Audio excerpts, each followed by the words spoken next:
Assalamualaikum warahmatullahi wabarakatuh. Perkenalkan, nama saya Lutfia Ardania dari semester 4 Prodi Ekonomi Syariah, Sekolah Tinggi Islam Darul Hikmah. Di sini saya membuat video guna menuntaskan tugas UTS Hukum Ekonomi dari Bapak Musohihul Hasan. Di sini saya akan menerangkan tentang edukasi hukum ekonomi. Edukasi hukum ekonomi merupakan gabungan antara ilmu hukum dan ekonomi yang bertujuan untuk memahami dan mengkaji interaksi antara hukum dan kegiatan ekonomi. Sebelum kita mempelajari hukum ekonomi, kita harus tahu dulu apa itu ilmu hukum dan apa itu ekonomi. Ilmu hukum atau sering disebut sebagai ilmu pengetahuan hukum adalah bidang studi yang mempelajari sistem hukum, struktur hukum, prinsip-prinsip hukum, dan aplikasi hukum dalam masyarakat. Ilmu hukum mencakup berbagai aspek hukum, termasuk teori hukum, sejarah hukum, filosofi hukum, dan praktik hukum. Tujuan utama dari ilmu hukum adalah untuk memahami dan menganalisis sistem hukum, serta memahami bagaimana hukum memengaruhi individu, masyarakat, dan institusi. Ilmu hukum juga mempelajari cara hukum dibentuk, diterapkan, dan diperbarui dalam konteks sosial, politik, dan ekonomi.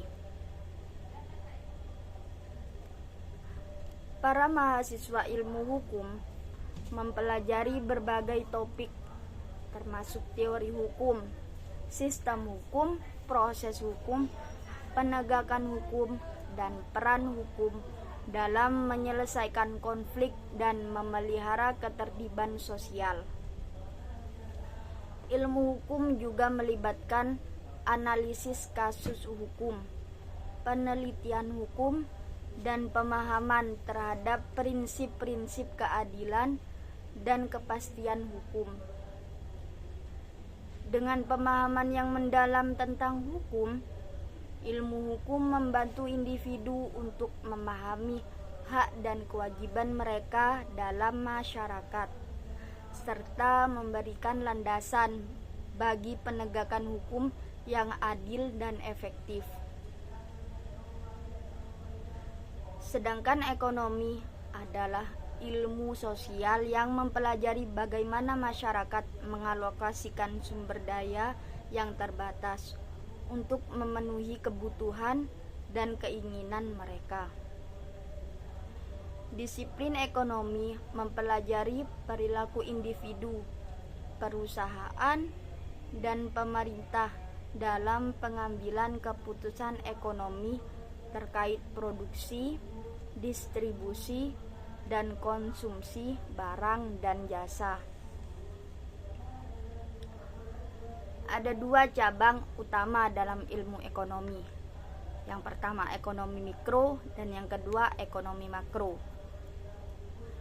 Ekonomi mikro memfokuskan pada perilaku ekonomi individu, rumah tangga, dan perusahaan serta cara pasar mengalokasikan sumber daya untuk barang dan jasa tertentu. Ekonomi mikro juga mempelajari teori harga, persaingan pasar, dan keputusan konsumen. Yang kedua ada ekonomi makro.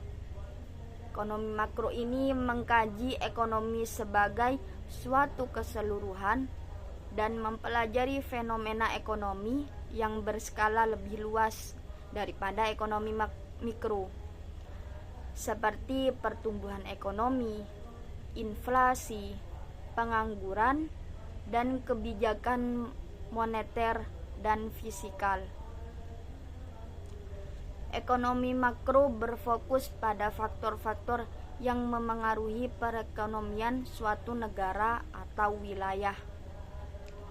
Ilmu ekonomi juga mencakup berbagai konsep dan teori seperti hukum penawaran dan permintaan, biaya kesempatan, utilitas, inflasi, siklus bisnis, perdagangan internasional, dan pengambilan keputusan dalam kondisi ketidakpastian. Studi ekonomi membantu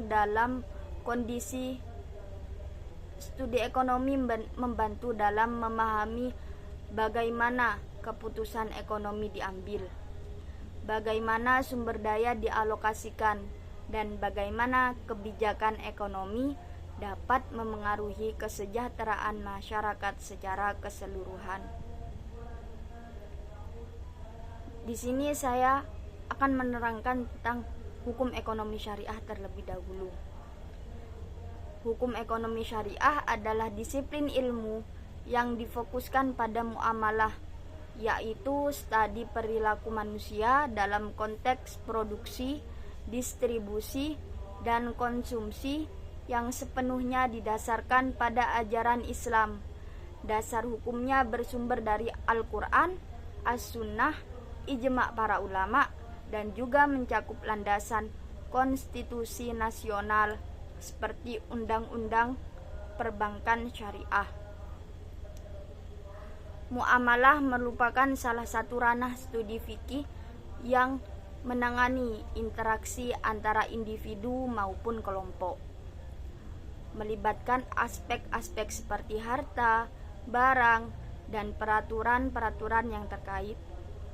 Secara akademis, pemahaman terhadap muamalah difokuskan pada pengembangan pengetahuan dalam bidang hukum ekonomi syariah, yang kemudian dibagi menjadi dua konsentrasi, yakni hukum perbankan syariah dan hukum bisnis syariah. Di Indonesia, pengakuan resmi terhadap aktivitas ekonomi syariah atau hukum ekonomi syariah dimulai sejak diterbitkannya Undang-Undang Nomor 7 Tahun 1992 tentang perbankan syariah, yang kemudian mengalami perubahan menjadi Undang-Undang Nomor 10 di tahun 1998 pada tahun 2008. Dua undang-undang tambahan disahkan, yaitu Undang-Undang Nomor 19 tentang surat berharga syariah nasional atau bisa disebut dengan SBSN, dan Undang-Undang Nomor 21 tentang perbankan syariah. Di sini ada konsep dasar hukum ekonomi syariah. Prinsip dasar hukum ekonomi syariah adalah menghindari transaksi yang merugikan dan tidak sejalan dengan prinsip-prinsip keadilan, kemanfaatan, dan kemaslahatan umum. Lebih lanjut, hukum ekonomi syariah menekankan pentingnya keadilan dalam distribusi kekayaan dan pembagian manfaat di seluruh lapisan masyarakat. Konsep dasar hukum ekonomi syariah mencakup prinsip-prinsip utama yang membimbing perilaku ekonomi dalam Islam. Berikut adalah beberapa hal konsep dasar hukum ekonomi syariah. Yang pertama, muamalah. Yang kedua, prinsip keadilan. Yang ketiga, prinsip kemanfaatan atau maqasid asy-syariah. Yang keempat, prinsip kemaslahatan umum atau maslahah. Yang kelima, zakat dan sedekah. Yang keenam, larangan riba atau bunga. Yang ketujuh, mudharabah dan musyarakah. Yang kedelapan, peran negara. Yang kesembilan, moralitas dalam bisnis. Dan yang kesepuluh, keseimbangan ekonomi dan sosial. Prinsip ini menekankan pentingnya mencapai keseimbangan antara pertumbuhan ekonomi dan pemberdayaan sosial, sehingga hasilnya dapat dinikmati secara adil oleh seluruh masyarakat. Aspek hukum ekonomi syariah dalam pengentasan kemiskinan. Dalam konteks pengentasan kemiskinan, prinsip-prinsip hukum ekonomi syariah memiliki beberapa aspek yang dapat berperan. Berikut adalah beberapa aspek hukum ekonomi syariah yang relevan dalam upaya mengurangi kemiskinan. Yang pertama ada zakat dan sedekah, dan yang kedua mudharabah dan musyarakah, yang ketiga berkelanjutan sosial dan ekonomi, yang keempat pengembangan usaha mikro dan kecil, yang kelima larangan riba atau bunga. Zakat dan sedekah. Zakat adalah kewajiban bagi umat Islam untuk memberikan sebagian kekayaan mereka kepada mereka yang membutuhkan. Prinsip zakat ini memiliki potensi untuk secara langsung mengurangi kemiskinan dengan mendistribusikan kekayaan ke lapisan masyarakat yang lebih miskin. Sedekah juga memiliki peran serupa dalam memberikan bantuan kepada mereka yang membutuhkan. Yang kedua mudharabah dan musyarakah.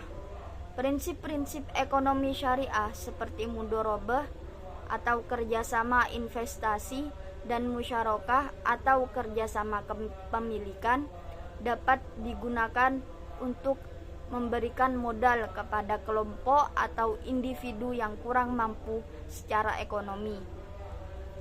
Ini dapat membantu mereka memulai atau mengembangkan usaha mereka. Yang ketiga, keberlanjutan sosial dan ekonomi. Hukum ekonomi syariah menekankan konsep keberlanjutan dan keadilan dalam distribusi kekayaan dengan memastikan bahwa ekonomi berjalan secara adil. Masyarakat dapat mengalami pertumbuhan ekonomi yang merata, yang pada gilirannya dapat membantu mengurangi tingkat kemiskinan. Yang keempat, ada pengembangan usaha mikro dan kecil. Hukum ekonomi syariah dapat memberikan dasar bagi pengembangan usaha mikro dan kecil yang sering kali dimiliki oleh masyarakat berpenghasilan rendah. Instrumen keuangan syariah seperti akad-akad mudharabah dan mudharabah dapat digunakan untuk mendukung usaha-usaha ini. Dan yang kelima, larangan riba atau bunga. Prinsip larangan riba dalam hukum ekonomi syariah dapat melindungi masyarakat dari beban utang yang berlebihan dan menghindari praktek bunga yang tidak sesuai dengan prinsip Islam. Masyarakat dapat terhindar dari siklus kemiskinan yang terkait dengan utang berbunga. Penerapan aspek-aspek tersebut dalam kebijakan ekonomi syariah dapat membantu memberikan kontribusi yang signifikan dalam upaya pengentasan kemiskinan sejalan dengan prinsip-prinsip keadilan sosial dan distribusi kekayaan dalam Islam. Berikut ini adalah beberapa hal penting terkait dengan edukasi hukum ekonomi. Yang pertama, regulasi bisnis. Edukasi hukum ekonomi membahas peraturan dan regulasi yang mengatur kegiatan bisnis dan ekonomi.